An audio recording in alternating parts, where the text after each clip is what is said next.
Bonjour à tous et bienvenue dans Flight Simulator 2024. Non, vous n'avez pas rêvé, j'ai bien dit 2024. Oui, oui, pour une fois, je suis sur Flight Simulator 2024 pour tester deux choses. Déjà, comme vous le voyez, l'Alpha Jet qui est sorti pour Flight Simulator, on va en parler un petit peu dans cette vidéo.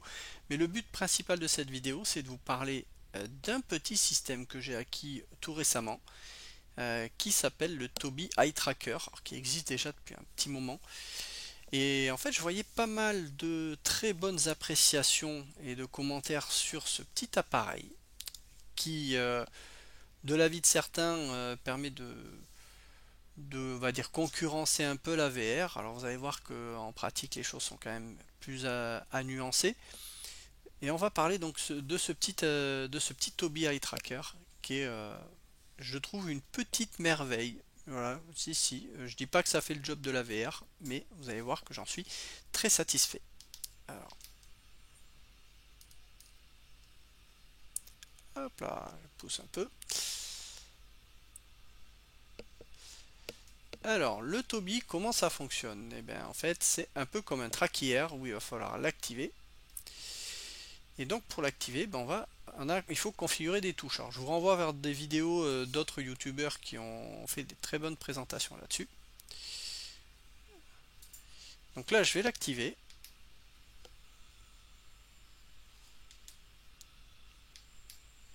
Alors, je trouve. Alors, il s'active ou il s'active pas.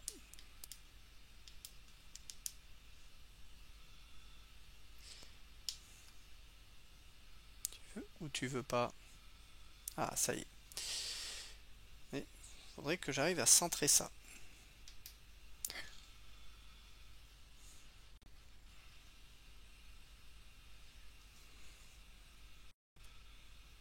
J'ai pas mal de ralentissement là. Alors, je sais pas trop à quoi c'est dû. Donc bon, je vais essayer de dézoomer un petit peu ça.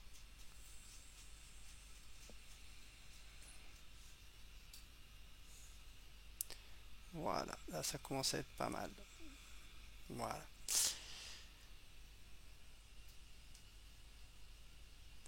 Alors le Tobii, c'est quoi? Le Tobii, c'est une petite barre que vous avez, que vous allez mettre en fait sur le dessus ou sur le dessous, enfin préconise plutôt le dessous de votre écran, et qui va tout simplement détecter vos mouvements de tête et les mouvements des yeux, comme son nom l'indique, le eye tracker.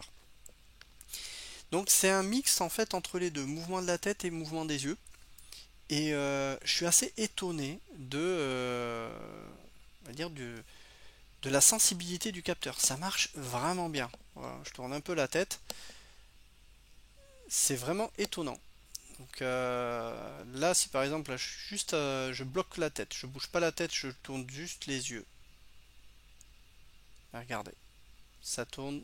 Alors j'ai réglé une sensibilité un peu moindre sur les yeux, parce que si vous mettez une trop grande sensibilité, c'est un peu compliqué. Mais sinon, au niveau de la tête, regardez. Et là, je vais regarder un peu plus en arrière. Bref, voilà. Et de l'autre côté, voilà. C'est hyper bon. Alors, j'ai l'impression que j'ai une meilleure détection du côté gauche que du côté droit, où je suis un peu plus limité sur le côté droit. Peut-être lié à mon positionnement par rapport au capteur. Mais sur le principe, moi je trouve que ça marche bien, hein. Je peux reculer, avancer, voilà, me décaler. Donc c'est vraiment, ça fait pareil qu'un traquier, mais en beaucoup mieux.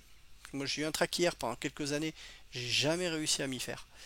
J'accrochais pas du tout la sensibilité pour des combats, c'était pas super pratique. Et j'avoue que, bah, en fait, je l'utilisais pas. Et là, par contre, ce Tobii Eye Tracker, moi, je suis vraiment étonné de ce que ça donne. Vraiment. Alors, je suis sur une scène avec Las Vegas qui demande pas mal de ressources. Mais le gros avantage que l'on a avec ce Tobii Eye Tracker, c'est que on n'a pas de perte de performance au niveau du jeu, comme on peut l'avoir en VR, où vraiment on perd quand même pas mal. Et ben là, très franchement, c'est hyper fluide. Alors là j'enregistre aussi, hein, donc faut dire que je perds aussi un petit peu de fluidité avec l'enregistrement, mais je suis vraiment étonné de comment ça marche bien. Vraiment, c'est propre, c'est vraiment propre. Pour regarder de tous les côtés, c'est vraiment plaisant. Donc une très très bonne surprise.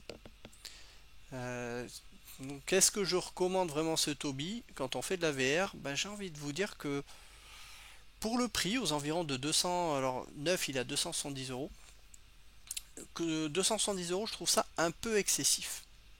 Un peu excessif parce que à ce prix-là, j'estime que vous pouvez acheter un Pico 4 et qui vous donnera une excellente sensation en VR.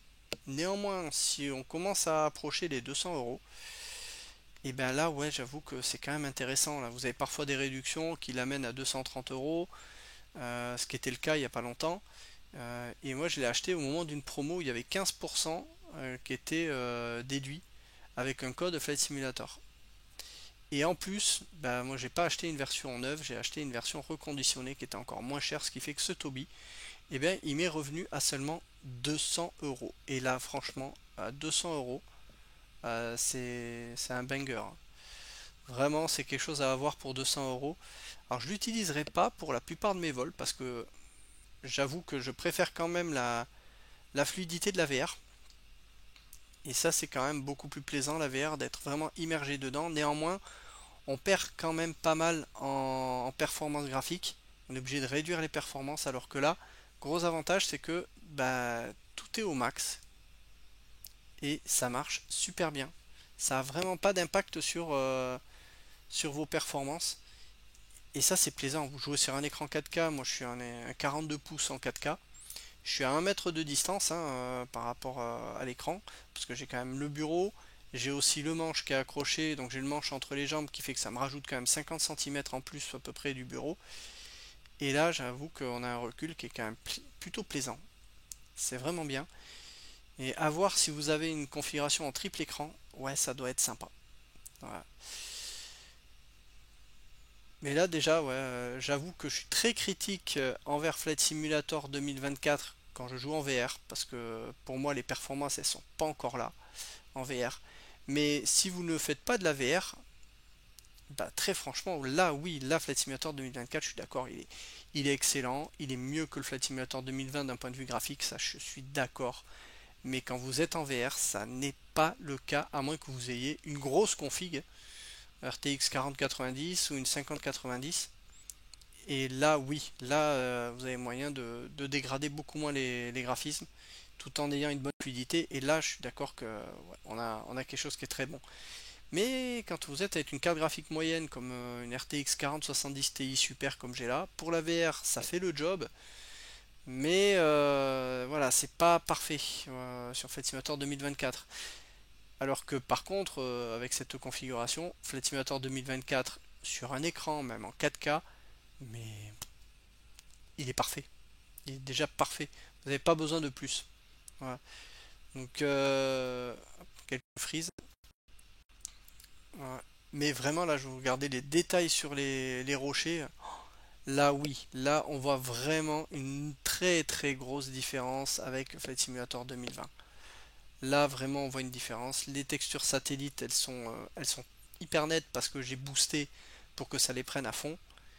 Et ouais, là, je suis d'accord qu'on est sur quelque chose qui est bien mieux que Flight Simulator 2020. Bon, la fluidité, il en prend quand même un petit coup. Je pense que l'enregistrement, il est pour quelque chose aussi.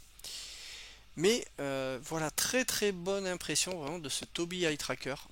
Je suis assez étonné. Je m'attendais pas à ce que ce soit en fait aussi agréable à utiliser, surtout aussi simple à programmer. C'est-à-dire vous avez des courbes de sensibilité que vous pouvez gérer, qui sont très simples. C'est reconnu de manière native par Flight Simulator 2020 et 2024. Et très franchement, qu'est-ce que c'est plaisant. Alors ça va pas me remplacer la VR parce que niveau immersion, la VR c'est quand même un cran très au-dessus. Mais vous bénéficiez quand même d'une superbe qualité graphique. Alors là où il va y avoir quelques restrictions sur ce Tobii par rapport à la VR, ça faut être clair.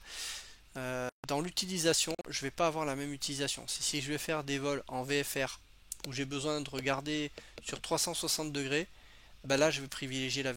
Pourquoi? Parce que ben, comme votre capteur il ne regarde que vous de face, et ben cette restriction fait que pour avoir la détection du visage et des yeux, eh bien, il va falloir forcément que vous soyez en face. Si vous tournez la tête à plus de 90 degrés, ben, le système il comprend plus.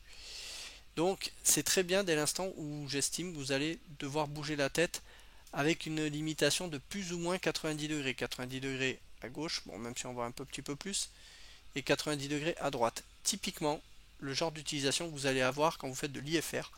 Dans un cockpit, vous allez principalement regarder ben, votre écran.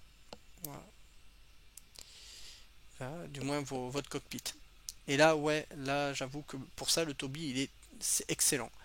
Par contre, dès l'instant où vous voulez un peu plus de liberté de mouvement de la tête, bah là il n'y a pas photo, hein. C'est la VR, seule la VR pourra vous donner une liberté totale de mouvement et surtout une similitude de mouvement de la tête comme en vrai.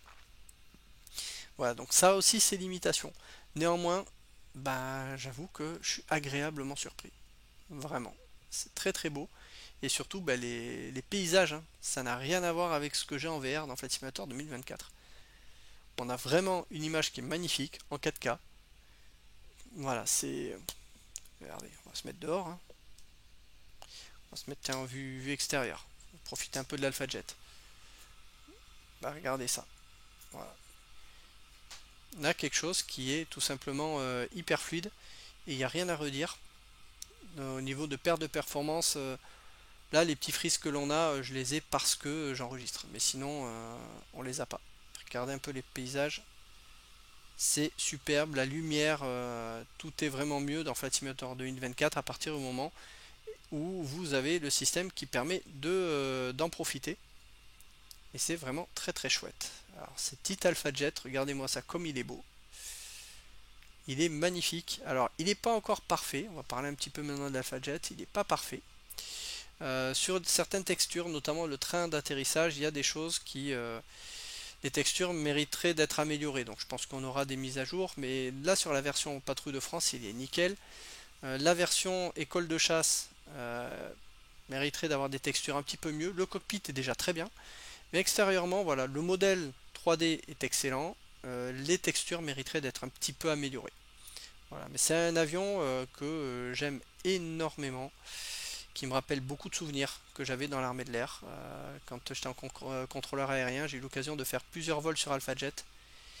Et c'était vraiment hyper plaisant de faire ces vols-là en place arrière pour découvrir un petit peu les contraintes des pilotes. Et je dois avouer que c'est un avion que j'ai fait quand même plusieurs vols dessus. Et j'ai adoré cet avion, plusieurs vols qu'on a fait. Je prends un exemple, par exemple un vol qu'on a fait dans les montagnes. Dans les montagnes, on a fait vraiment des vols excellents dans les montagnes des Pyrénées, vol à basse altitude. Dans les vallées, passer des cols de vallée où vous montez, vous passez votre col de vallée, vous mettez sur le dos, et hop, on repasse en dessous et on descend. Enfin, c'était génial. Des vols de combat aérien également entre Alpha Jet, mais également contre des Mirage 2000. Et j'étais assez étonné de voir que l'Alpha Jet, il se défend mais vachement bien et il donne vraiment du fil à retordre aux pilotes de Mirage 2000. C'est un avion qui est très maniable. Et j'ai eu aussi des vols où ça c'était quand même bien plaisant aussi. C'est de préparer les vols avec les pilotes, tracer la carte. Et une fois décollé, bah, le pilote il me fait la surprise de me dire bah tiens, à toi les commandes, tu fais toute la nave. Et passer plus d'une heure et à peu près une heure et quart de vol à 500 pieds sol, 420 nœuds, à suivre le trajet qu'on avait préparé avec le pilote, ça a été mais, un kiff énorme. Vraiment, j'ai adoré ce vol. C'était vraiment plaisant. On a fait d'autres vols où on partait à deux Alpha Jet faire de la navigation à basse altitude. Pendant toute la montée, bah, en fait, l'hélice à côté, au lieu de rester en patrouille, il s'amusait à faire des tonneaux, à nous tourner autour. C'est vraiment un avion qui me rappelle de très très beaux souvenirs. Et il est fantastique cet avion. Le jour où il disparaîtra, on aura perdu un superbe avion. Je comprends pas qu'on n'ait pas choisi de relancer en fait l'Alpha Jet en améliorant un petit peu plus les moteurs, en le modernisant un peu. On a un avion école qui est tout simplement parfait. Et en plus, ce qui est beau, il a vraiment de très belles lignes, quoi, avec sa petite tête de dauphin. C'est vraiment très très chouette et c'est vraiment un vrai plaisir de le retrouver sur Flight Simulator dans une version qui est enfin, bah, j'ai envie de dire, correcte, avec les checklists qui sont les vraies. Alors, moi, j'avais récupéré les vraies checklists dans l'armée de l'air quand je suis parti, et comme elles n'étaient pas classifiées, et j'attendais enfin un avion, un Alpha Jet digne de ce nom sur Flight Simulator. Ben, il est là, voilà, il est enfin là. Donc je vais pouvoir enfin me faire plaisir sur ce superbe avion qui est un très très bon avion pour aller se balader. Un avion qui est simple, hein, quand vous allez dans le cockpit, hop, j'ai envie de dire c'est très simple. Voilà. Voilà. Voilà. Mais vous n'avez pas besoin d'avoir plus, hein. C'est amplement suffisant. Voilà. Donc voilà pour cette petite présentation du Toby et de l'Alpha Jet. Euh, voilà, très très bon ressenti de ce Toby que je vous recommande vraiment. Si vous ne supportez pas la VR, le Toby est vraiment un moyen de pouvoir faire quand même quelque chose qui vous permet de bénéficier de la liberté de mouvement de la tête pour beaucoup moins cher que la VR. Et même si vous avez les VR, eh ben, j'ai envie de dire que un petit vol en Toby de temps en temps, ça fait du bien de ne pas avoir un casque dessus, surtout quand il fait chaud comme dehors en ce moment parfois. Et ben tenir un casque pendant plusieurs heures, ça peut parfois être un petit peu embêtant. Ben là, ce petit Toby, franchement, et ben pour moins de 200 € comme je l'ai eu en reconditionné et en plus avec une promo qui s'appliquait en plus dessus, et ben c'est très plaisant. Vraiment très plaisant. Voilà, et puis bah, c'est tout pour ce que j'avais à dire sur le Toby. Je rajoute un petit détail sur l'Alpha Jet dont j'ai pas parlé. Je trouve que le modèle de vol il est bien plus agréable sur le 2024 que le 2020. Sur le 2020, il y a une espèce de blocage au neutre quand on est à l'horizontale, qui fait qu'on est obligé de forcer un peu pour aller au-delà. Alors je sais pas pourquoi. Et en plus, j'ai le trim qui déroule tout seul. Allez comprendre pourquoi. Bon, le trim est toujours en train de mettre des coups, donc l'avion il a toujours le nez qui a tendance un petit peu à monter, ce qui est un peu embêtant. Mais hormis ces petits détails-là, l'avion fonctionne aussi bien sur le 2020 que sur le 2022, sur le 2024. Voilà. Regardez-moi ces paysages. Voilà. Ben, qu'est-ce que c'est beau avec cette lumière. Voilà. Et c'est super net, super fluide. Voilà. S'il y a une chose à retenir là-dessus par rapport à la VR, c'est vraiment le fait que l'on ne perde pas en performance, en fluidité et surtout en qualité d'image. Ben, vous savez, quelque chose qui est hyper plaisant. Donc c'est vraiment le gros avantage de ce Toby. Regardez-moi cette espèce de brume que l'on a avec le soleil en face. C'est là qu'on voit vraiment la différence de Flight Simulator 2024. Et j'étais très critique, je le redis, sur Flight Simulator 2024. Je le suis toujours en VR. Mais si on sort de la VR, ben là oui, on a quelque chose qui est hyper plaisant. Et qui vraiment représente un step au-dessus. Mais pour l'instant, la VR, si vous n'avez pas la carte graphique suffisamment puissante pour pouvoir passer un step vraiment au-dessus, ben vous y perdez par rapport à Flight Simulator 2020. C'est ça que je trouve dommage. Mais ce Toby, ben, c'est une manière de pouvoir un petit peu voler sur Flight Simulator 2020 en profitant vraiment de la beauté graphique. Ce sera tout. À bientôt.